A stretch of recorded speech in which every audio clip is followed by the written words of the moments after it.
All right, so let's go ahead and get into the planes of the hand, or rattlesnake, I'm not sure.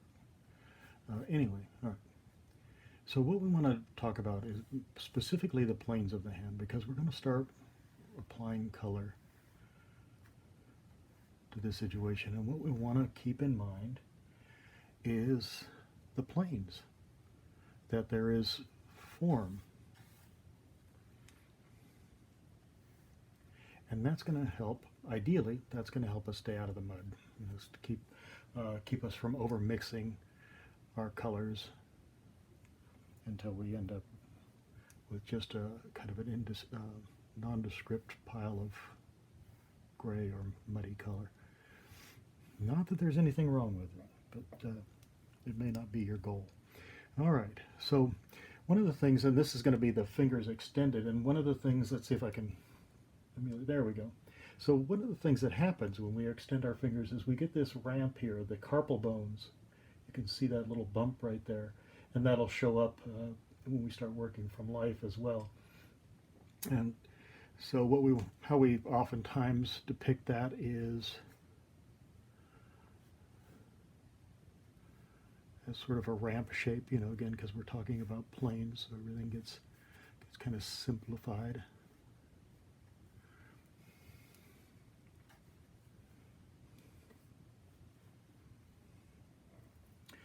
Okay, now the arm, a lot of times in figure drawing, we'll take the arms and legs and sort of reduce them to a cylindrical shape, which works just fine. But again, we want to get a little bit more into planes, so we want to address this with a little more clearly.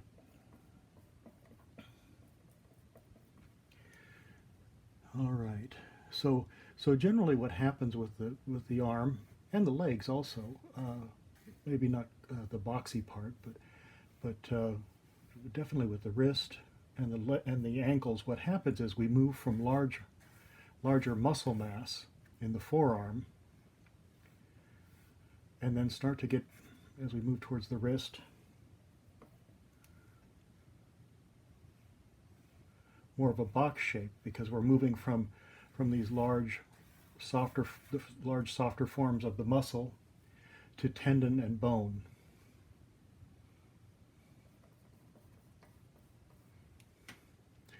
So we start to, maybe we'll see a little bit of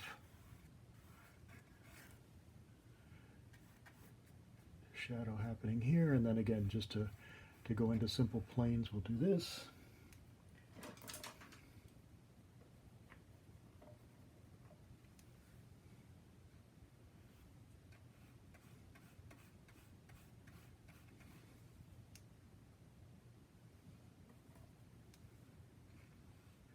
And so this transition starts to become a little more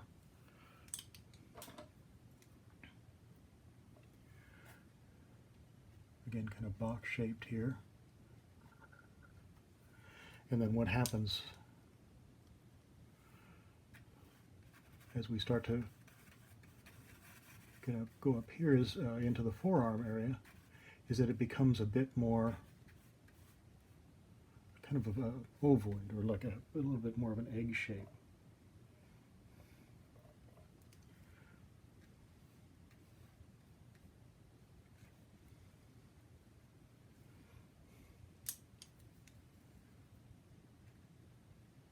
Throwing a little bit of core shadow there just to kind of help add more of a sense of volume to that.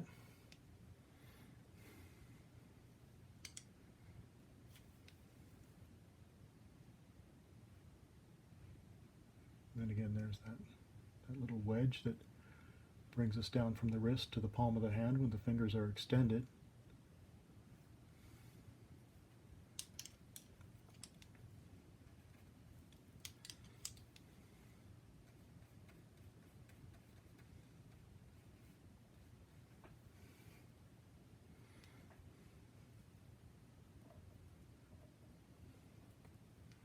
And one of the things, once we start actually getting into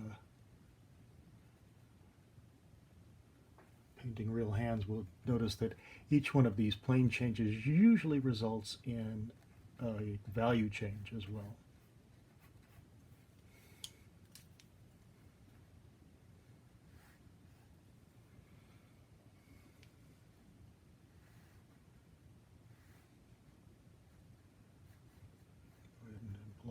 pulls there.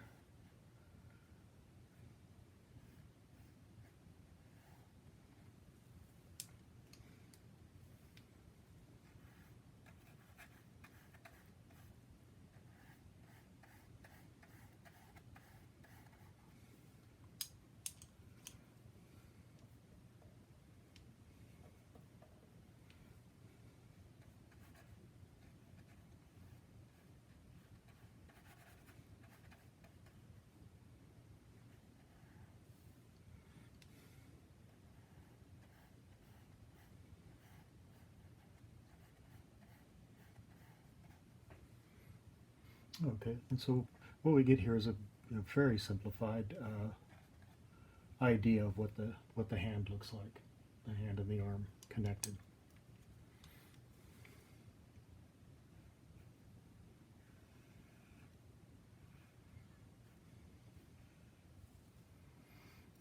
All right.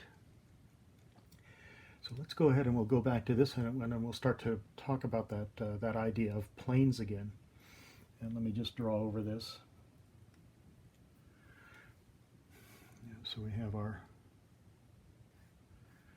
back of our hand here. And usually from about where the wrist, where the hand starts, the body of the hand starts, to where that middle finger knuckle is, to where the middle finger is, let's see here. And this is in perspective, so it wouldn't necessarily work exactly that way, but for our purposes, we'll go ahead and just use it anyway. All right, so that starts to give us our, kind of our basic proportion of the hand. And where we're going with it, or why I wanted to go ahead and indicate that, is because we're going to start to bend the fingers.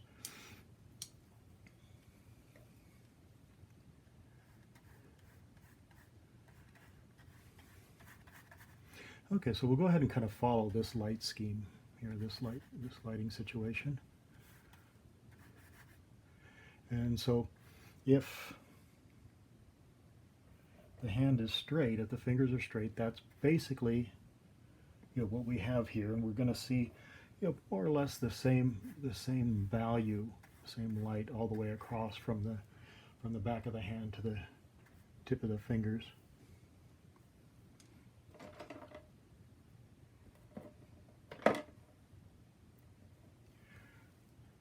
Getting a little too wedge-shaped.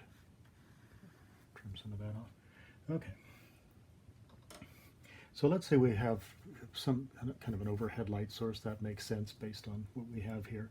And now what we want to do is we're going to start bending those fingers.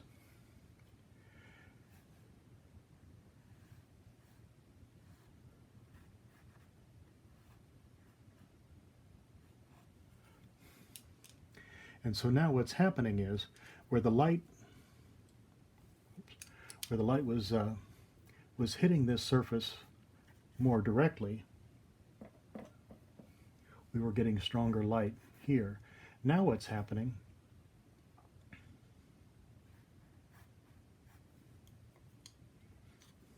as we bend the fingers is now this first set of phalanges, or that first section of the fingers, is getting less light. In other words, it's starting to tilt away from the light, and so we're it's not reaching it as directly. So we can drop that down a value, and it's going to start to make sense. That might be maybe a little too much of a value jump, but you can see how that begins to make sense. And then we can take that a little bit farther.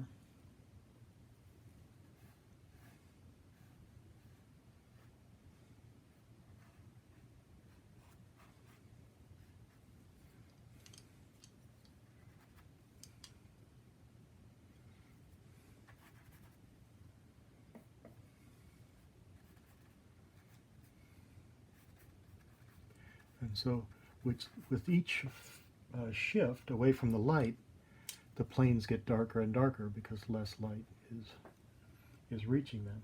And so basically, ideally what happens is just by changing that value along with these angles, with the plane change, that starts to make some sense. Those two start to work together to give us a sense of form existing in space, and planes and their relationship to the light.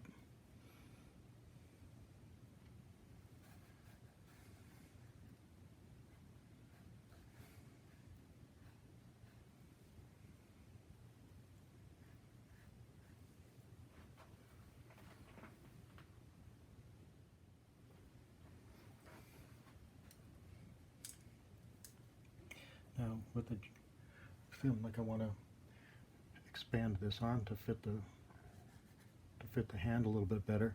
So one of the things that you notice I started to do here was this is a kind of a long, simple curve here, because basically what we have making up this contour is a single muscle, and it's the flexor group of muscles, but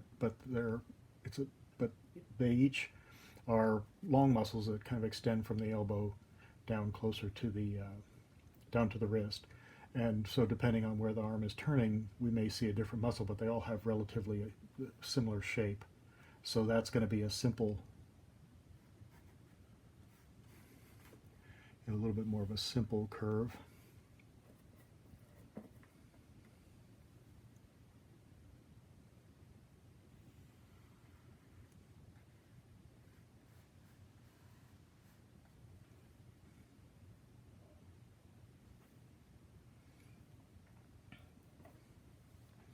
And then up top,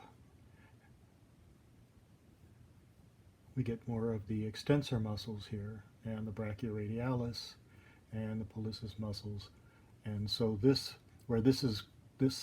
contour is defined by basically one muscle. Up here we get 2 or 3 muscles defining that shape, and so it becomes a little bit more complex. So again, simple against complex.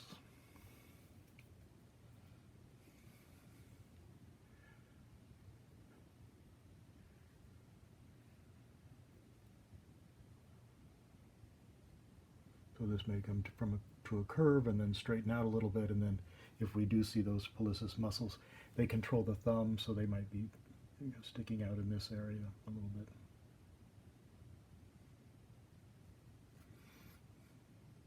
We can go ahead and add the thumb on so we know what side of the hand we're talking about.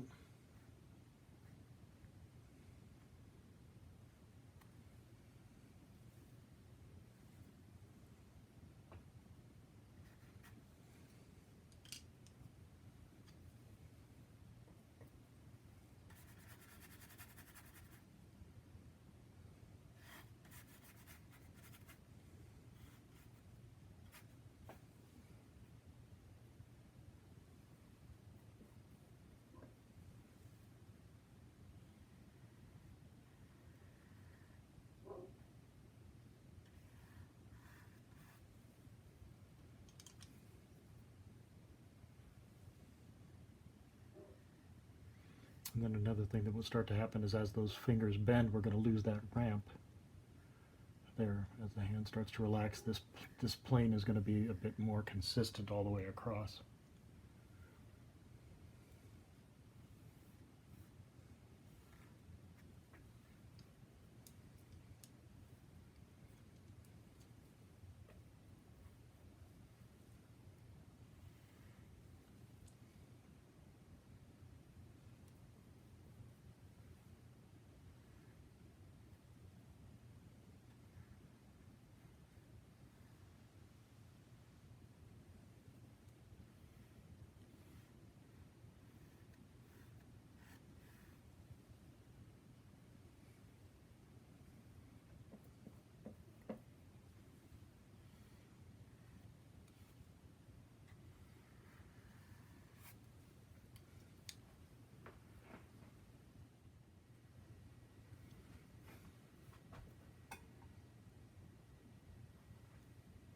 And if we start to talk about the fingers, they can also be broken down into block shapes.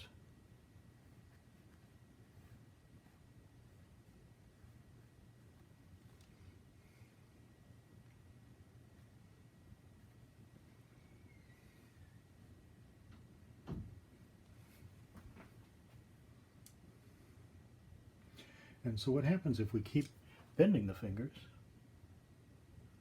If the fingers are closed, then we get a box shape of the fist. Now, one of the things to keep in mind is, again, that box shape has a bit of a wedge to it. In other words, it's a little more narrow at the wrist than it is at the knuckles. If we look at the palm or the back of the hand closed in an open position, sorry, we're going to notice that there's maybe a little bit of a taper at the wrist and a little bit of a taper towards the fingers, and that we're going to get a little more width at the knuckles.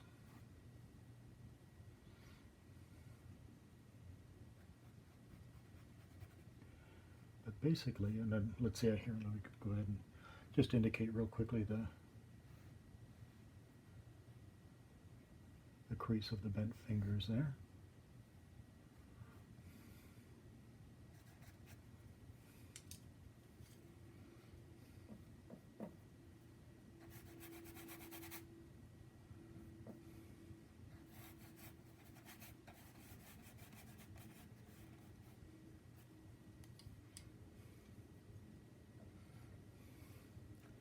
And so here again we get that box shape.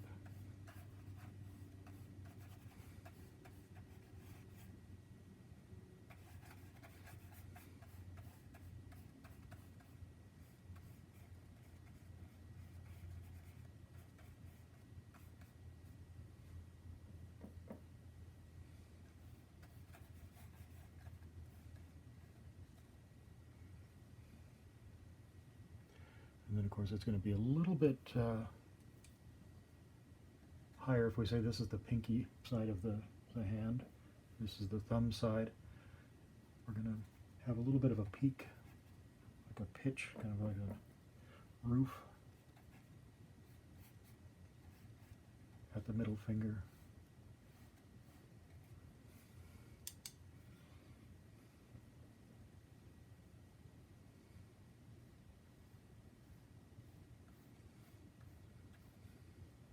And then that'll drop down a little bit on either side, potentially, not too much.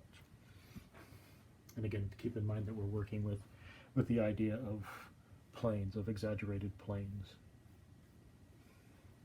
So that would, in real life, might be much more of a gradual curve.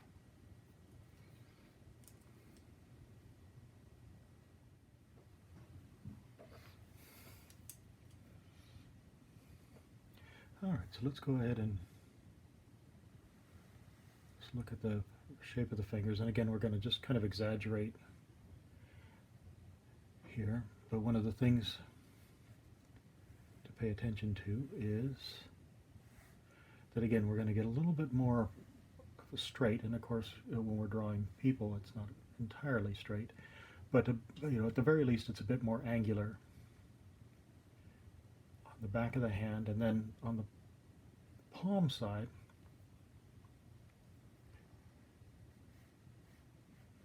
we tend to get more round shapes because we have padding.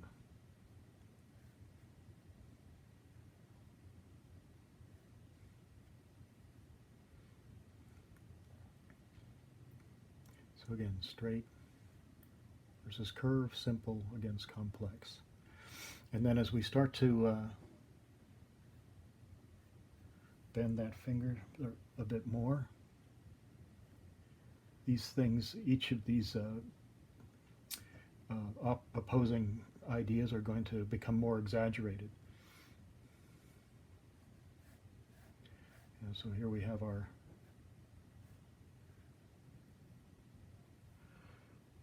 straight planes like we talked about up here. And then now these little fatty areas of the finger are being asked to occupy less space, so they're going to be bulging a bit more until eventually we get to this point.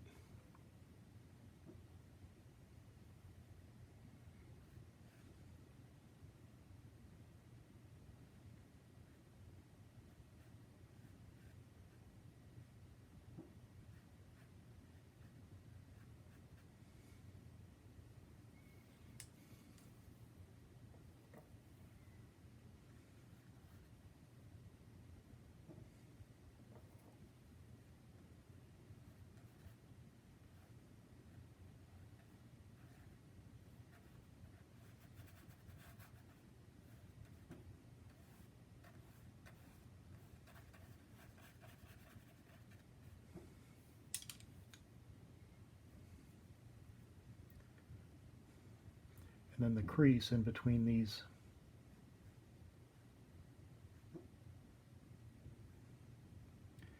fingers, if we follow it straight out, kind of lines up with the knuckles.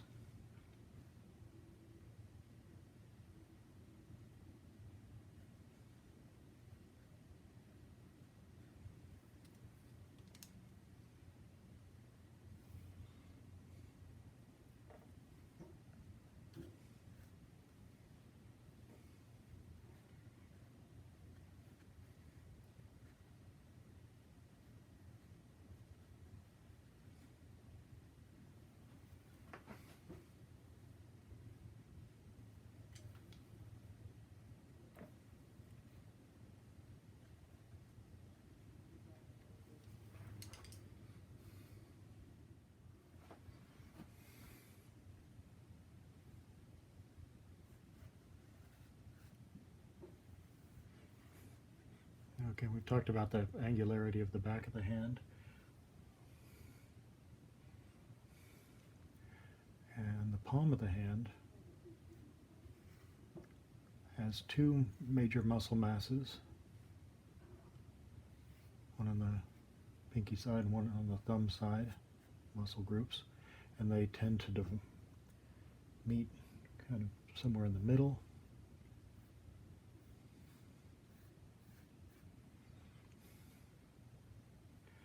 And then across the palm. One of the things to take note of is that we have, with the back of the hand, the knuckles are very clear. And one of the things that that happens with the palm of the hand is that we get this transition